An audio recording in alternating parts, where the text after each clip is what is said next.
Okay, good evening, everybody. No. Bailey.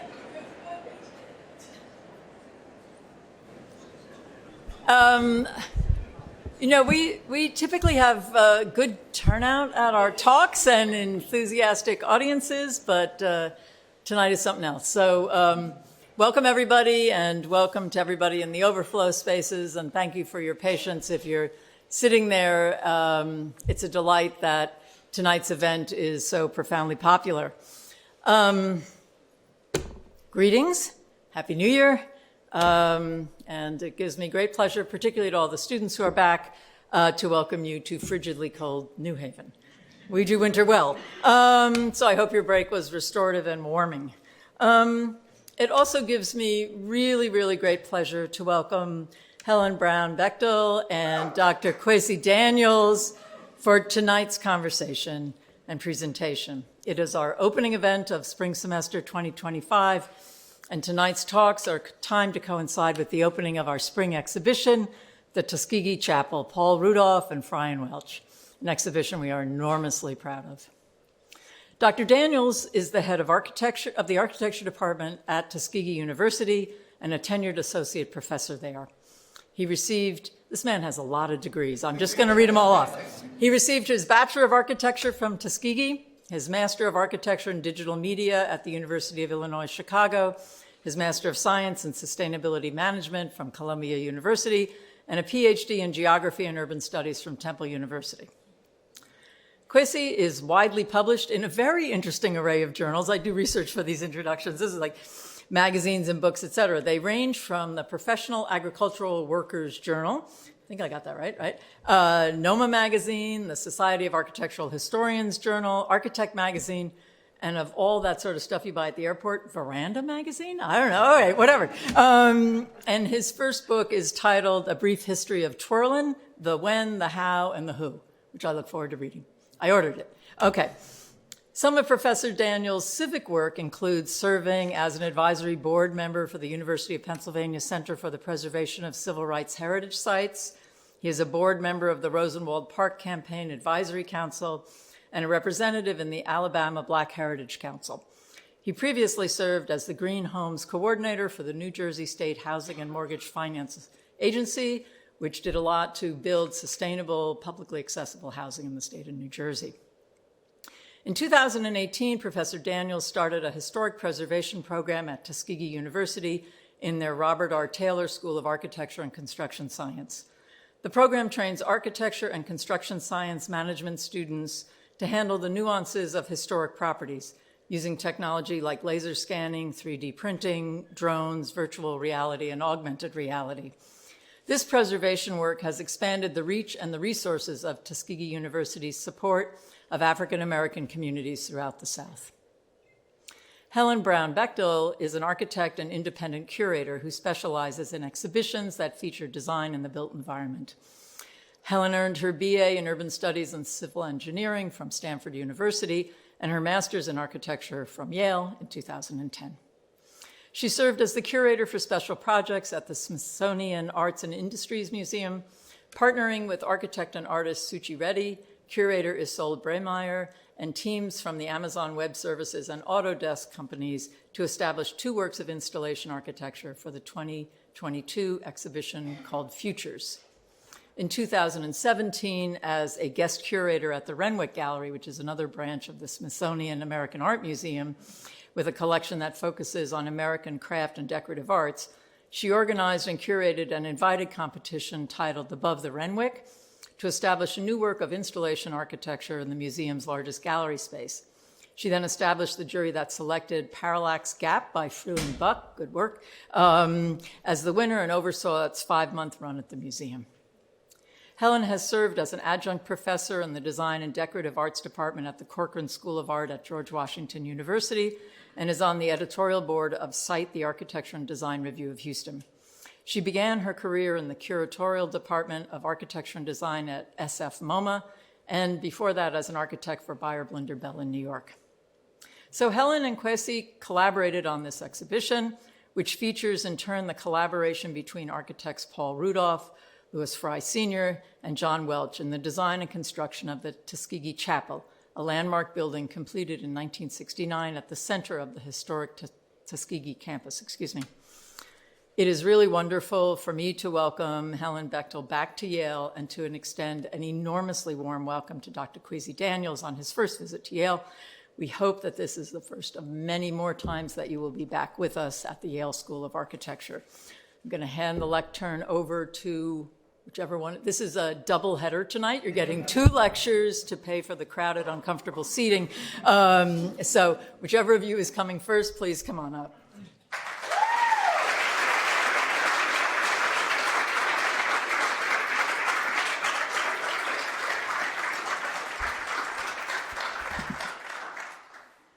Thank you, Dean Burke, for that very warm welcome and for having me here this evening, and most of all for accepting my proposal for this exhibition many moons ago. I'm just so pleased to be here to speak to all of you this evening.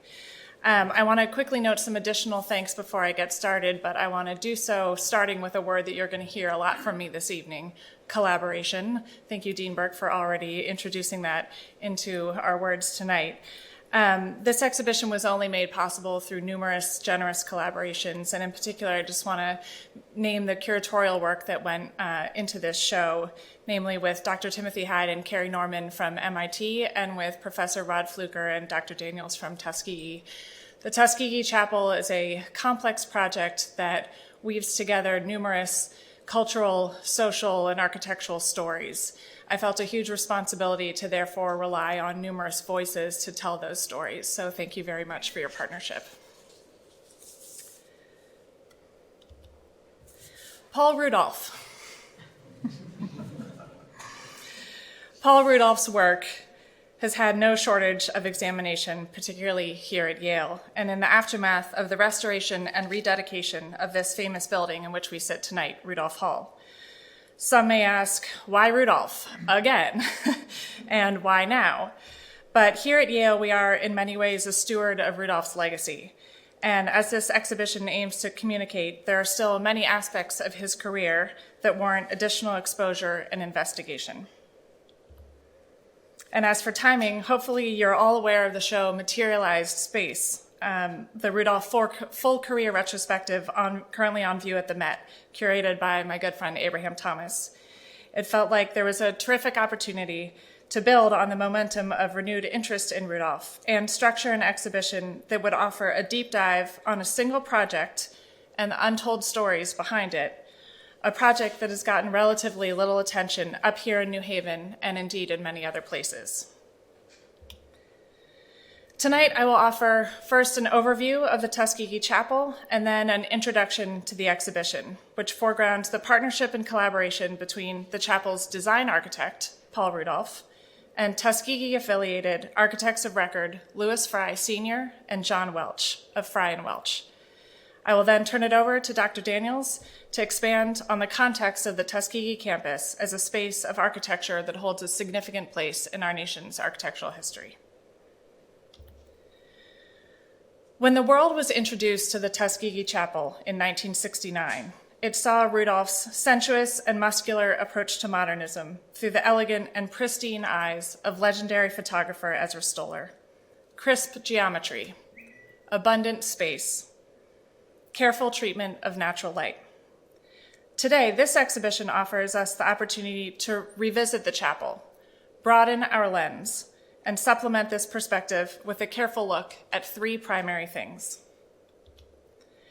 First, the significance of brick to Tuskegee, and therefore the importance of the chapel's materiality. Second, the partnership behind its final design, and specifically the contributions of Fry and Welch. And third, how the chapel is inextricably linked to its surrounding architectural context. With this additional information, we deepen our understanding of one of Rudolph's proudest projects. Indeed, Rudolph, John Welch, and architecture critic Sybil Moholy-Nagy all were quoted referring to it as his masterpiece. In addition, we shed long overdue light on the significant careers of Fry and Welch and develop a greater appreciation for Tuskegee's architectural significance. The Tuskegee Chapel is a sculptural building of russet-colored brick sited at the center of Tuskegee University campus in Macon County, Alabama, about 40 minutes outside of Montgomery. Paul Rudolph completed his design for the chapel in 1960, just as he was hitting his stride as chair of the Art and Architecture Department here at Yale, and well on his way with plans for this A&A building.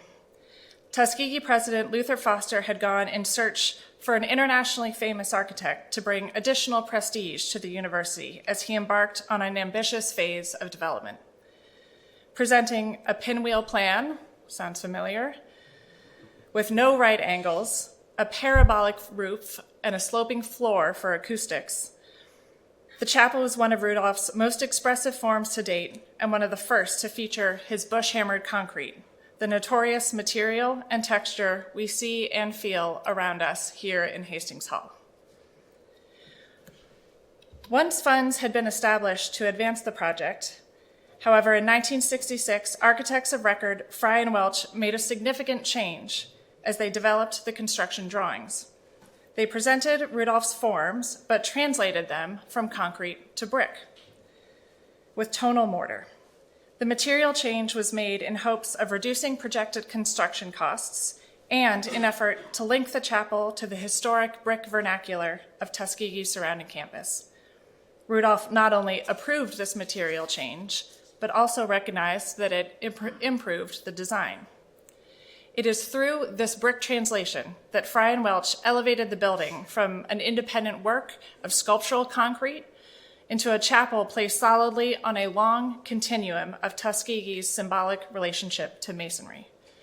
The chapel was then built between 1967 and 1969 with all the brickwork designed and set on site by Tuskegee-trained masons.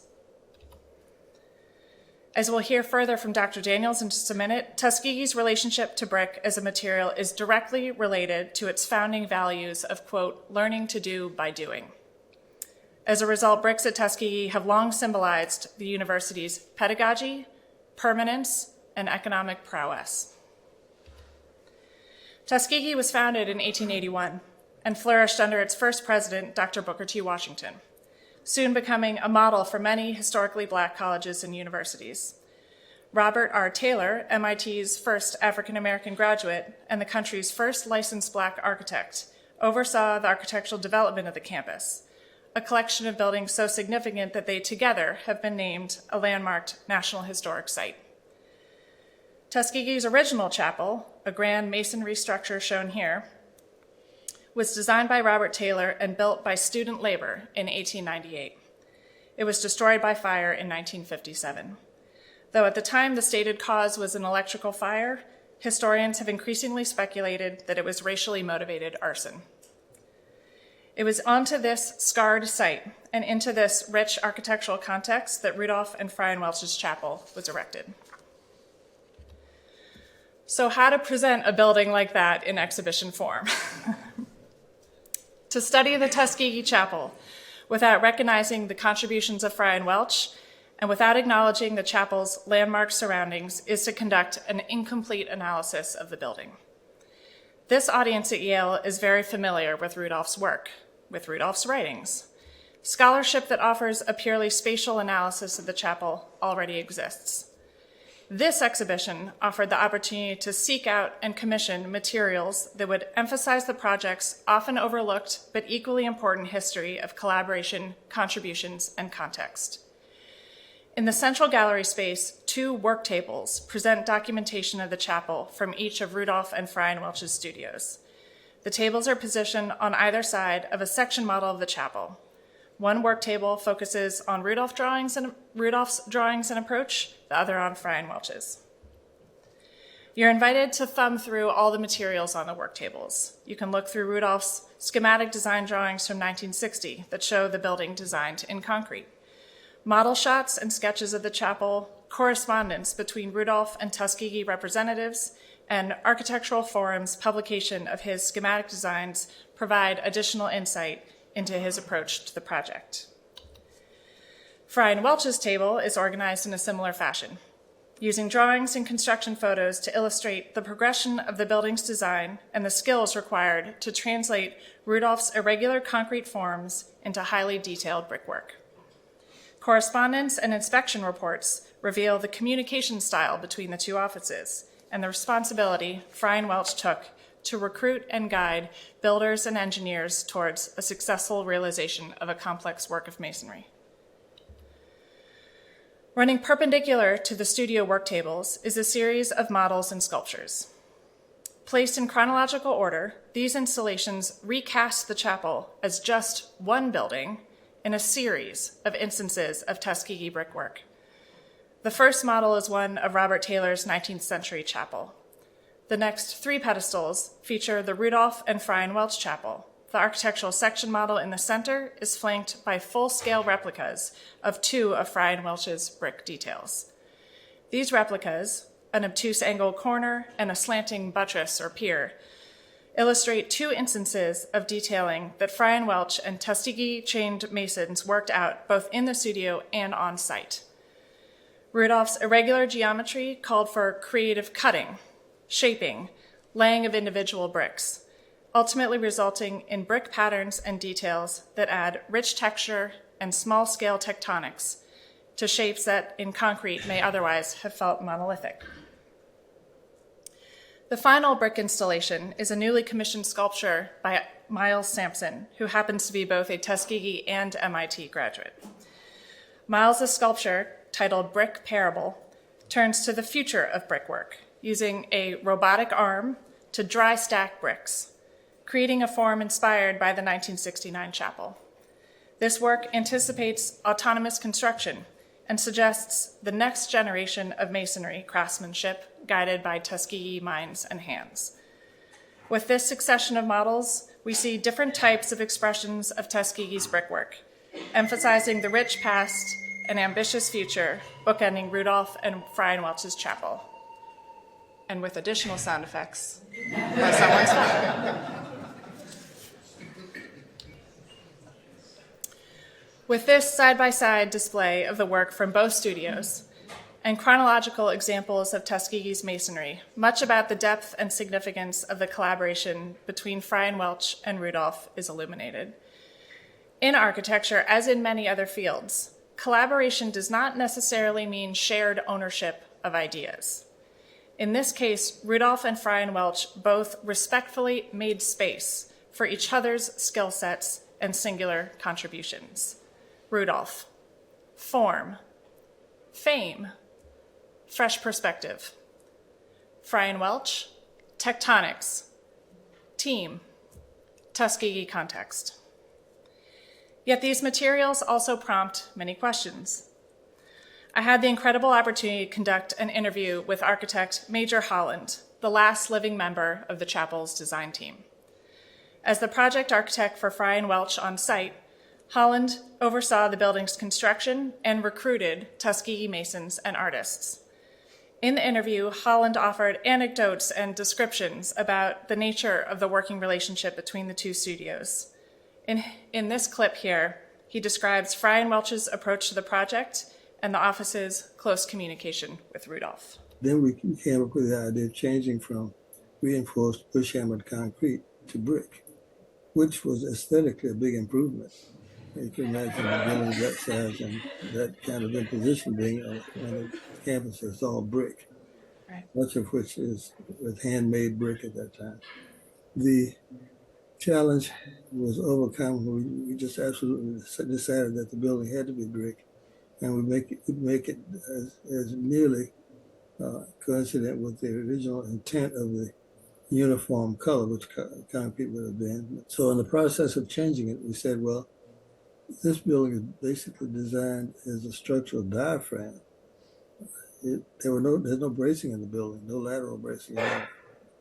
And we had to take all the angles of the building and transpose those into the angles of a brick steel frame building. And that's what we eventually did. From that on, we dealt with Mr. Rudolph, of course. I spent some time in his office trying to make sure that the appearance of the building would match the original design intent. I invite you all to listen to the full interview in the gallery. Mr. Holland speaks so thoughtfully about the relationships that were built on the project and the work that was conducted. Before I hand it over to Dr. Daniels, I want to briefly note an attitude I took as a curator in preparing the full object list for the show. As I've noted, the Tuskegee Chapel plays host to numerous lines of cultural inquiry. I use the gallery's secondary spaces to introduce a few of these supplemental points and related areas of research. First, photography at Tuskegee. Tuskegee has long had a relationship with photography as an element of both fine art expression and cultural documentation. The north side of the chapel features not only Ezra Stoller's iconic photographs from 1969, but also a series of images from artist, Tuskegee alumnus, and celebrated New York Times photojournalist Chester Higgins. Chester took a series in '69 and then again a series in 2024. Mr. Higgins returned this past spring to shoot the university's convocation ceremony in the chapel, showing the building in saturated color and activated with faculty, students, and alumni. Here, the class of 1969, the class that graduated the same year the building was completed. Second, the chapel as host to site-specific artwork. We're all familiar with the value that Rudolph placed on incorporating artwork into his architectural designs. The Tuskegee Chapel was no different. Two significant pieces of artwork, the Edward Price mural shown here and the stained glass singing windows, further tied the building to Tuskegee's own constituents and culture. The Golden Voices Concert Choir, Tuskegee's internationally famous choir, layers music on top of the visual arts to further emphasize the building's artistic richness.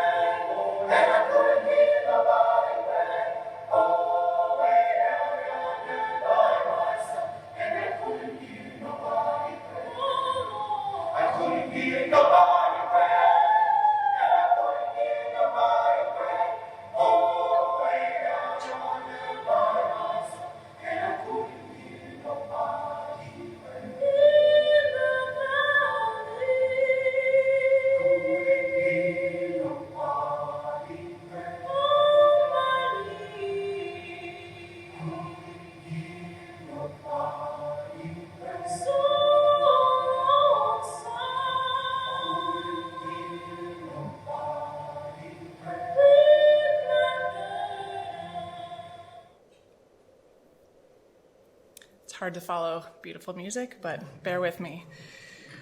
And last, and perhaps most important to scholarship, the exhibition features an additional research into the biographies and larger careers of Louis Fry Sr. and John Welch.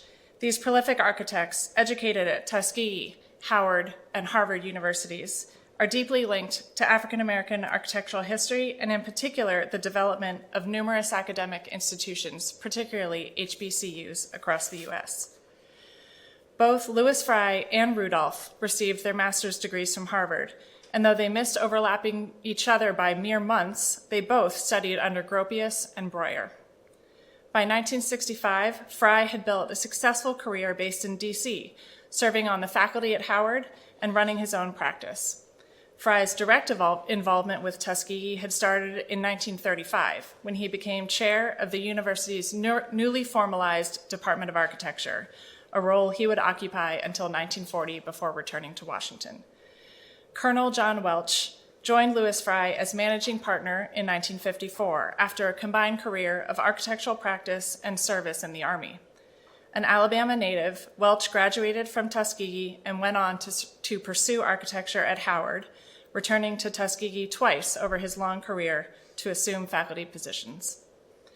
Both Fry and Welch served as mentors to numerous Black architects, with Louis Fry becoming a founding member of the National Organization of Minority Architects, or NOMA, in 1971. As we continue to research historic works of architecture, particularly modernism, and its impact on architectural history, it is essential to acknowledge the contributions of pioneering Black architects and fill in our incomplete understanding of historic works of architecture, such as the Tuskegee Chapel. So with that in mind, it is my great privilege and pleasure to share this podium with Dr. Kwesi Daniels, one of the leading scholars working on that very issue. I had the privilege to meet with Dr. Daniels on my research trips down to Tuskegee, and I'm grateful for his willingness to share some of his work and knowledge tonight. Dr. Daniels.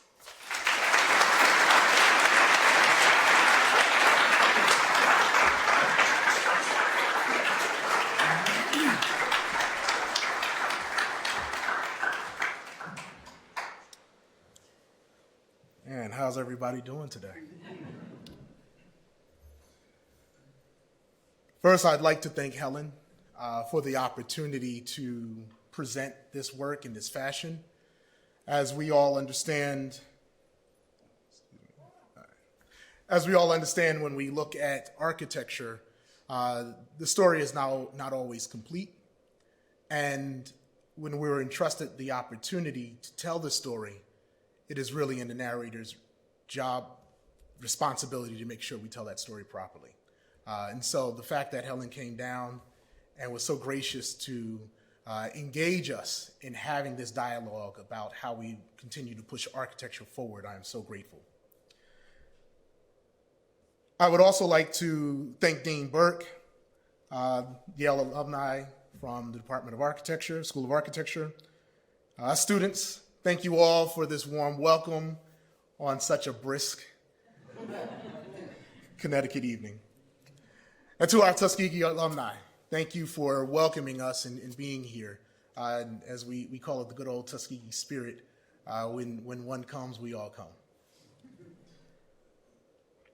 So today we will be discussing the chapel and the history of Tuskegee's Department of Architecture, but the history of Tuskegee as a whole.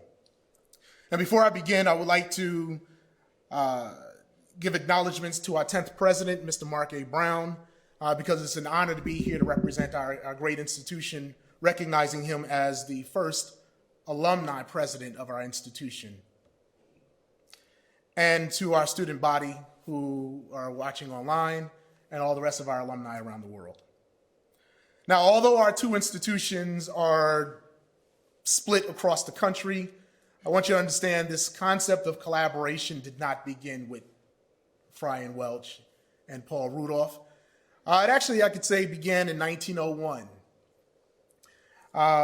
There's a wonderful gentleman by the name of Booker T. Washington who happened to be here at the bicentennial of Yale. And what's even greater about that is there was a collaboration between him and Yale that, I didn't think I realized, and most of y'all probably don't realize. The main benefactor to Yale, who the university is named after, was born on April 5th, which is also the day that Booker T. Washington was born. I tell you, it goes back. It goes back.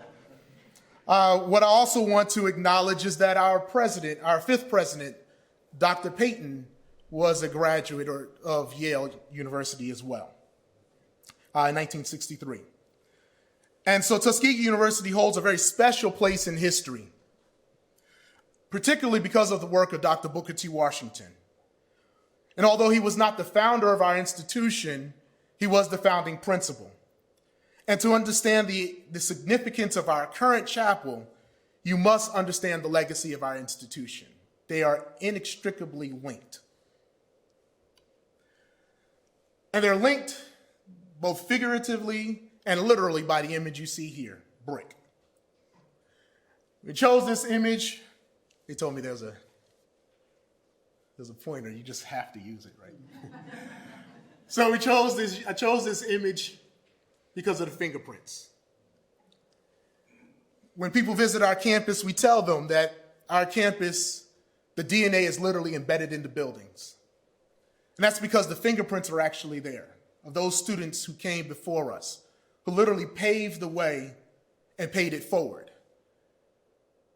Imagine the experience, as you'll see in the photos, of a student who comes and their task is not to go into the building to start class.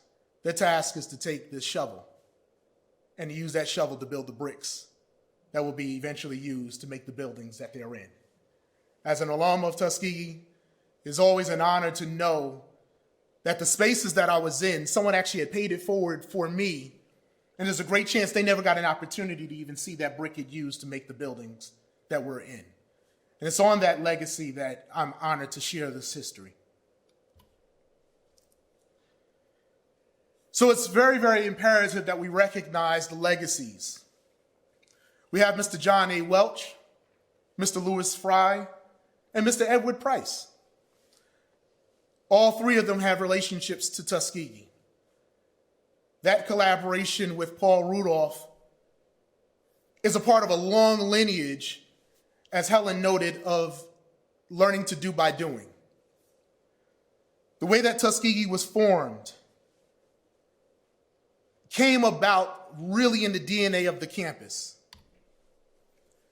And we can see that with the way that we were started. These two images are, the one on the left is the image of where it's a reproduction of the building that we started in. We started at Butler Chapel, which was approximately 10 minutes down the road, depending on how you drive. 6 months after Booker T. Washington arrived, he determined that we needed to move our campus. And we moved our campus to an old plantation.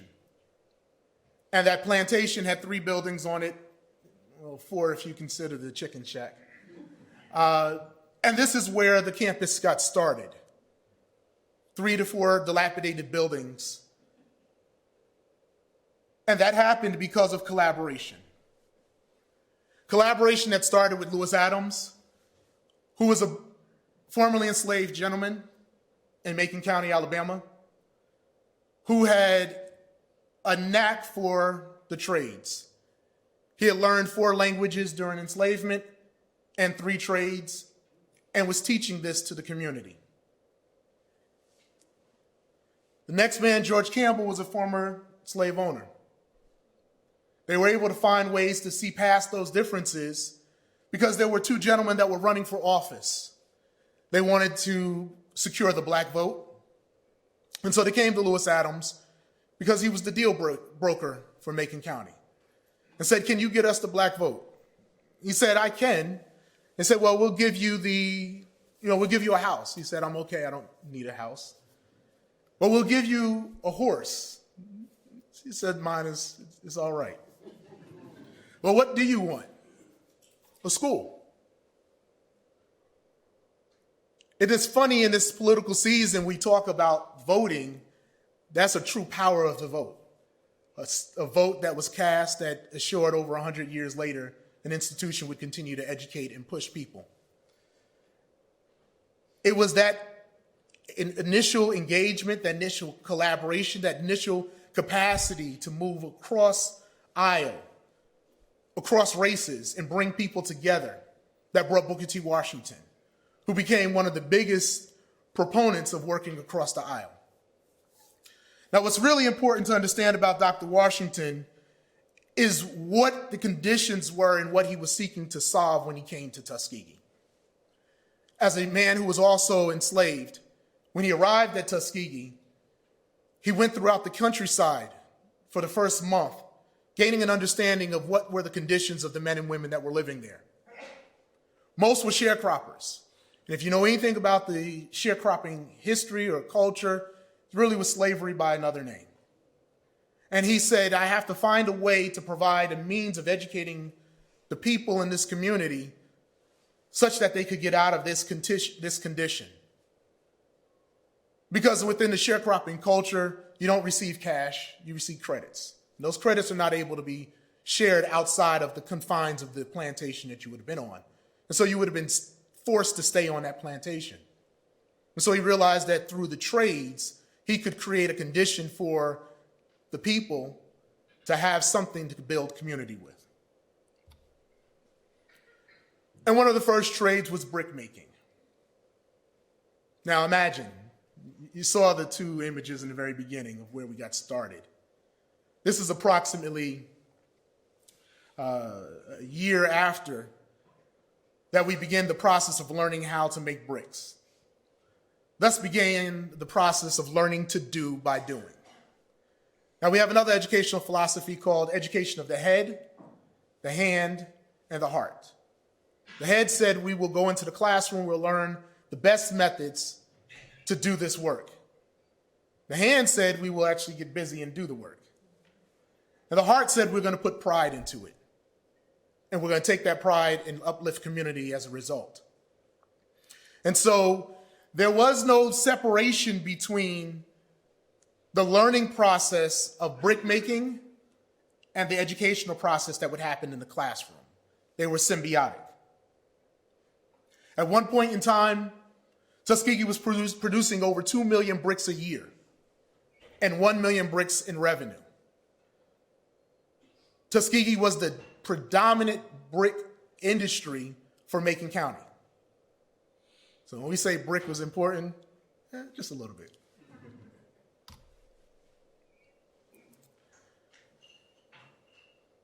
The educational philosophy was such that you would be in the classroom and learn the theory. Then you would take that theory out into the campus and you would utilize it immediately. I tell people that Tuskegee has the grand honor of being the only college campus in the country that I'm aware of that actually utilized its curriculum to build its campus. That means as architects, when you came out, you not only had 2 trades, you also knew how to apply those trades in order to build the communities around you. It was that process that our students built the buildings, they built the roads, they built the clothing that they wore, they built the furniture they used. We made the food. Anything and everything that was needed, Booker T. Washington's belief was that we would not buy anything that we could make for ourselves. And it was that condition that made Tuskegee the premier then and now space and the largest capital campaign of any HBCU in the country. And it was that which attracted Robert R. Taylor from MIT, the first African-American professionally trained architect in the country, which also attracted Wallace Rayfield, who many of us know of him by his building the 16th Street Baptist Church in Birmingham, where 4 little girls were killed during the Civil Rights Movement. We just also don't know that he was the architect of that building, in addition to all of Black Birmingham. William Sidney Pittman, Booker T. Washington's son-in-law, first African-American graduate of Drexel Institute, and a Tuskegee alum as well. Walter T. Bailey, who designed the first Baptist church, also known as the Brickaday Church in Montgomery, which was a site that became a place of refuge for those men and women that were traveling along the Greyhound bus system and seeking to integrate it, and were attacked in Montgomery during the Freedom Riders movement. This building provided them refuge. Mr. Bailey was the first African-American graduate of the University of Illinois School of Architecture and the first licensed African-American architect in the state of Illinois. And then John A. Langford, whose new Reformer building, anybody who's from DC would have come across his building often. I felt like a fanboy. I was riding down the street and with one of my classmates, and I saw the building. I said, "Oh, the new Reformer building." I mean, man, I was a fan. I share these men's names with you because these are men whose careers in architecture must be studied. We cannot continue to go along having conversations about architecture and we do not speak about those who've come before us, whether they were Black or white. There was no civil rights movement without these men and other architects that have gone unnamed, because their buildings were built by communities, and then as those communities grew, these spaces became spaces where they were able to organize. And because brick, again, was that material, many of these spaces continued to exist and were able to protect them, because while buildings were being burned in the South, these could not be burned. There was a moniker in Birmingham that Birmingham was known as Bombingham. I need to say no more.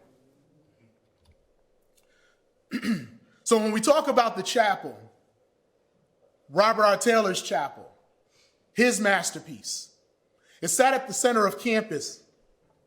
This lithograph dates 1908, and it shows Tuskegee. Now, if we go back to that original slide, right? 3 buildings, 4 if we consider the chicken coop. 1881 to 1908, this is what the campus looks like. Again, when we say brick was important, brick was foundational and fundamental to Tuskegee's campus. It is the material of choice that the architects were using to construct the campus and to create an economy. So when Paul Rudolph came to Tuskegee and chose this material, you understand why he got a pushback and had to use this material. Now, what's also important is to realize that the location of the chapel,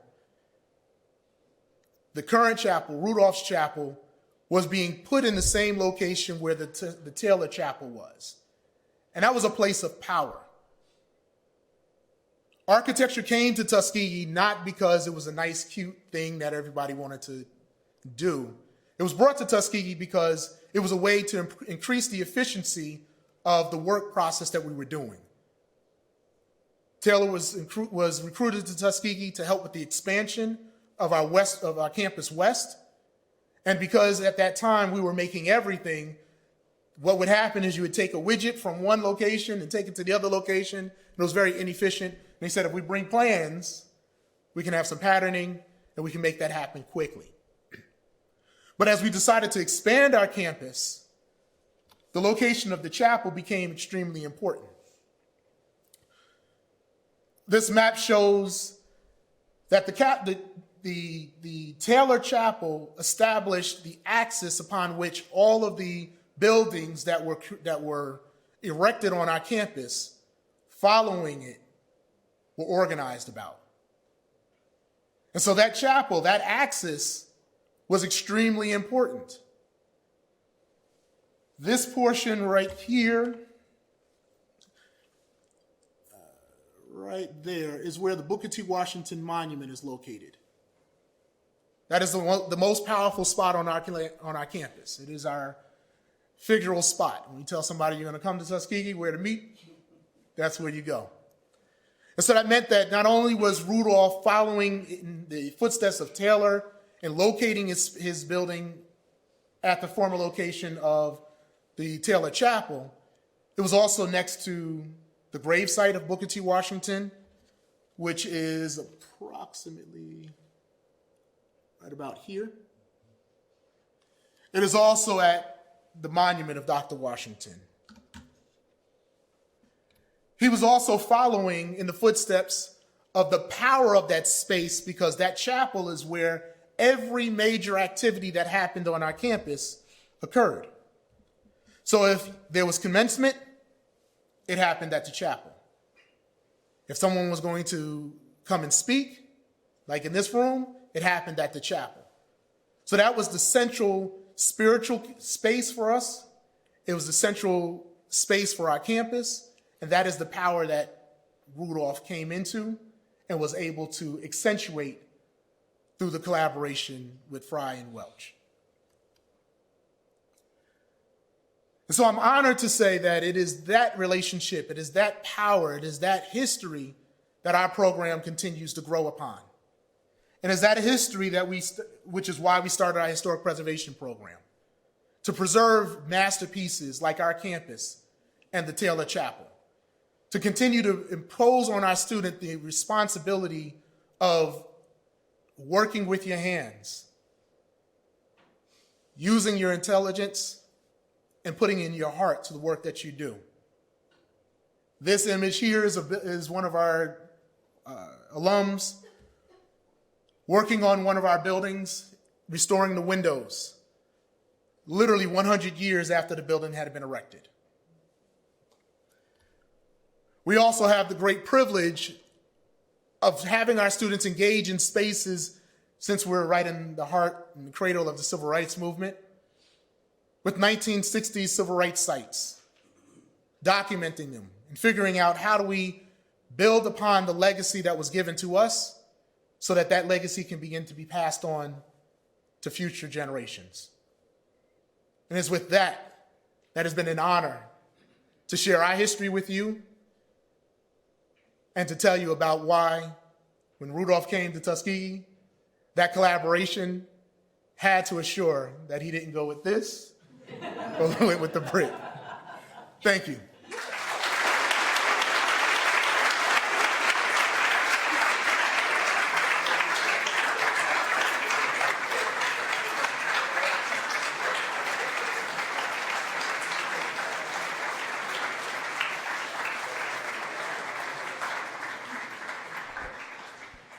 Thank you both very, very much.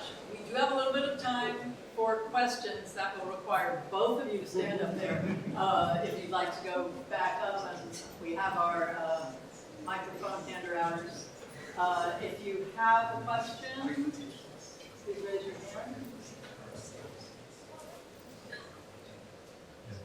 You're a very shy group at the beginning of the semester. Okay, perfect. Thanks for a terrific lecture. Why Paul Rudolph, aside from being famous, and how did he not get the memo about brick? Sure, I can start. So I wish there was more documentation about this. It's a great question. There are a couple facts that suggest where Dr. Foster, the president of Tuskegee at the time, where his head was. I mentioned that he was eager to find an internationally famous architect as a way to build a global reputation for the university, just as it was about to embark on a huge expansion. There is speculation or talk that he was chasing down Saarinen, and that, as you know, Saarinen had a major sort of health fallout right at the end of his life in the early 60s, and I think that registered him as not really, an available or viable option. And as we all know from our understanding of Rudolph's arrival here at Yale, he was a rapidly ascending star and sort of the maverick of the field at the time. He became chair here in 1958. Also, just more anecdotally, Rudolph was born in Kentucky, and he was a real Southerner, and he had traveled around Kentucky and Alabama with his father, who was a Methodist minister. And though it's not my job to speculate on many things, I can certainly say that if I were Rudolph, the idea to build a spiritual space in Alabama would mean something to me from my own personal history in a way that Saarinen probably wouldn't have been able to bring some personal personal thought and effort to a project like that. So we kind of triangulate those and hope that through the different relationships of particularly some Tuskegee board members and the ambition of Dr. Foster at the time, that he found his way to Rudolph. Additionally, he was an Auburn alum. So, if you're not familiar with the geography, it's literally about 20 minutes apart from each other. So, that relationship, between our board members, it wouldn't be difficult to connect with them. Meili. Did I see a hand? Oh, Meili. I'm just going to shout then. It's coming, it's right here. Thank you so much, Helen and Kwesi. Kwesi is a magical tour guide. He picks you up on a BMW golf cart kind of thing, and doesn't stop giving you a tour until well after sundown. We couldn't keep our eyes open. But you bring that magic tonight when you talk about the history of the university and the chapel. Having been on the tour with you and seeing the diversity of bricks on campus, and the colors tell you something about the geology, the quarries that they came from, and also the students, right? That their hands and also the timing and the way they actually made the bricks gave huge variance. And I'm wondering, what did it take to get that level of consistency? Why that color? Why was that ultimately chosen? Do we know much about what it took to get it that type of aesthetic, and why? Well, they weren't handmade bricks. So at that point, these are machine cut, and it's just a matter of speccing the right bricks that you're looking for. Unfortunately, if you know anything about the brick making process, it's a very intensive process, and Tuskegee had stopped making its own bricks by the time the chapel was being constructed. And so at that point, what we get to really not, take our hat off to is the continuation of brick as the materiality, and also the role of the architect-student-teacher relationship in the designing and construction. I don't know if that answers the question. Why did it collapse, by the way? Why was the entire brick-making production sort of phased out at the university? So, as I have speculated, what began to happen at our institution is that there began to be a push to go more towards degrees and accreditation, which meant that there was a phasing of the trades. So instead of, and then also when you understand that this was, when you look at the work that happened at Tuskegee, that was pioneering then and pioneering today, right? And so as when Dr. Washington passed in 1915, you can see that that starts to go away, or as people that would work with him also started to pass. So when Dr. Carver passes away, Dr. George Washington Carver, who was one of our most famed scientists, when he passes away, he's also in around 30s. He's among that group of folks who are transitioning. And so at that point, those who would have been there and understanding the power of that would not have been able to advocate it as much. Additionally, when you imagine, we can look back at it now and say this is really a great experience. It's really, if for anybody, any teachers in the room? I'm sure you felt the challenge of getting students to do things that they may not want to do.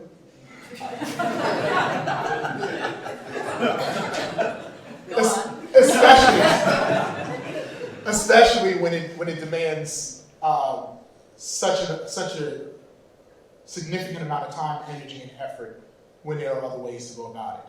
And so we think we were making bricks because you could not readily get bricks at that time. By the time in the 60s, you can get bricks anywhere you need. And so Tuskegee had already had transitioned from that. So, yeah, that's probably just a very short version of that.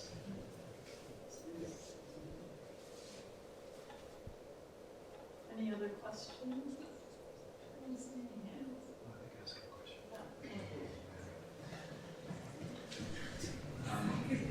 Thanks to both of you. This is really exciting to have this exhibit upstairs, and can't wait to really look at it carefully. So thank you for that, and thank you, Dr. Daniels, for visiting and giving us that talk. I'm wondering if you could advise potential researchers who want to learn more or are about to learn more about Fry and Welch or some of the other architects you mentioned.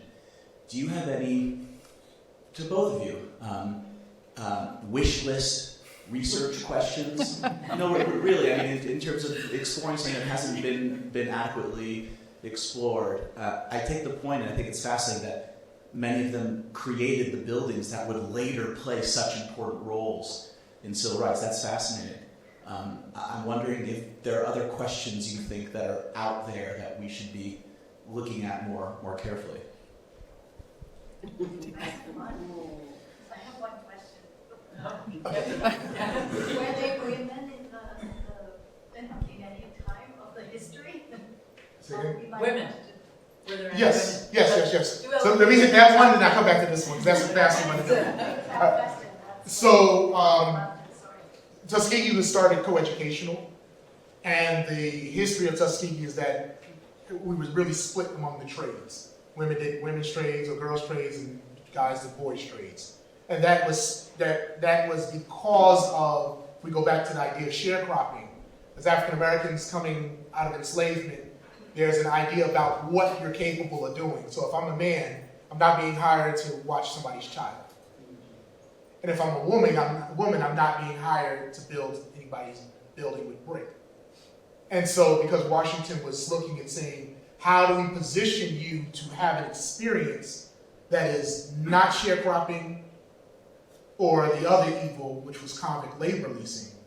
I needed to provide you with something that you could go out and support your family with, but also build community with. And so as having trades, it was all one. If I can cook and you can build, You do the building and I'll do the cooking, and then we'll go to the next person. And if you know how to do the roofing, and you know how to do the brick making, and you know how to do the carpentry, sounds like we have 3 houses among us, right? And so when you look at our history, there's a strong relationship between men and women on our campus and doing the work, based on the social norms. Right? Now to your question. So I'm going to change your question a different way. Unfortunately, so much of this history is not recorded and not heavily documented. You can literally do this, throw it up, and let it hit the ground. But you can throw anything up in the air, let it hit the ground, and that's a research question you can run with. So I would say just start digging. In my experience, I'm trained in a lot of different areas, but none of them is history. But what I found is I asked a simple question. Be careful what you ask for. My simple question was, who was Booker T. Washington? That one question sent me down a rabbit hole for 5 hours at a time, coming up with information that I thought that I knew about. And every single time, even today, as I dig, I keep digging, and it kind of pisses me off sometimes. Like, how deep are we going to keep going? I mean, you're only one person. And that's the same I find with all of our architects. As I dig, as we did, I just finished assisting with the publishing of a book on Walter T. Bailey. The gentleman who was doing research, he calls me up and he's like, I found something else new about Walter T. Bailey. He found a lot of information about him. Because we've done a poor job in our country of discussing architecture in its full breadth, there are many architects, men and women, out here, both black and other nationalities, who have done significant things in this country that just because of their lot in life, like the lottery, just because of their lot in life, they were not on the side that would allow people to document them as well as Paul Rudolph. And so I'd say one place you can start is Tuskegee, because we have the second oldest public archive in the country. There is a tremendous amount of data that's been collected that you can come and do research. The National Organization of Minority Architects, we have been very aggressive about documenting black architects. Our immediate past president, Pascal Sablan, recently published a book called Amazing? Greatness. Greatness, yes. I knew it was one of those adjectives. Just published a book called Greatness. If you want to understand the greatness of black architects and women architects and architects of color, I would definitely start there. And then from that point forward, you can just have fun in it. Yes. Thank you to you both. It was a phenomenal lecture. I really was taken by the ethos of learn to do by doing. Even as you shift from being facile in one type of work and then intentionally endeavoring to venture into a self-sustaining type of work. When you showed the 3 buildings, how, and then the later campus, if you could talk a little bit more about the land, how they were able to, was it the cooperative economics of their own trades that allowed them to expand, or did they own that much land? Was it from the original plantation that you cited? Yes, so Booker T. Washington purchased 100 acres. That was the original plantation area. Over the course of time, purchased more land, was given land by the federal government to do something with, purchased more land, alums gave land. He brokered deals. There's a group that was called the Southern Improvement Company that was started, looked at the land that was in Macon County, and looked at how do we create farm communities that would build on the Tuskegee model that they could grow off of. And so there's an abundance of land, so land was never an issue. what it was understanding that there was this labor force, and understanding that labor force was not looked at solely for labor, but saying, we can take what you already understand. There's a quote, if you come to the campus and you see the monument, it says, we will grow in proportion as we learn to dignify and glorify labor and put brains and skill into the common occupations of life. You're dealing with a body of people who are coming out of enslavement, but we're the builders. We're doing everything that the country needs. And Dr. Washington said, don't throw that away. Let's build it by teaching you the best practices. So, for example, when Dr. Carver would go out to the countryside, he found that there were agrarian country, everyone is doing sharecropping, everyone is farming, but they didn't know the latest and greatest farming methods. Many of them were farming, monocrop, which was resulting in, the nutrients in the soil being depleted because they're farming cash crops in cotton. And he said, well, just rotate your crop. Put some legumes over here and then put your cotton over there. Just that simple thing. You already know how to farm, but you're not using the best farming practices, because once you leach all the nutrients out the soil, they would just pack up and keep going and say that soil is bad. And he said, this is how we can put energy back into that soil. And so though it was things like that Dr. Washington was using, and other faculty that were coming to campus were using, in order to expand the campus and expand rapidly. So you can imagine if we're sitting in classes and we're learning these ideas about how to build, but then we're now taking that idea and saying, all right, now go do it. What do we need to build? We need some housing, and we're going to build some housing. What do we need? A place to eat? We're going to go build that. And so there was no disconnect between the learning and the doing. It was actually learn to do by doing, not learn to do by learning to do and learning to do without ever doing. Summer.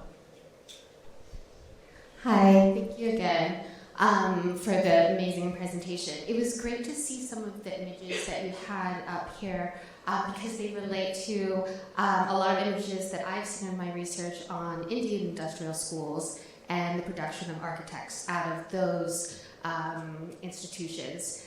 And they may have a very different context, politically, financially, but one thing that has come out that I have found very interesting is to see how students come from the industrial school and take that step to becoming an actual architect. And this is during a time in which the licensure process is being developed within the United States. So I'm wondering what you saw as the transition from Tuskegee to becoming an architect that is accepted as an official architect.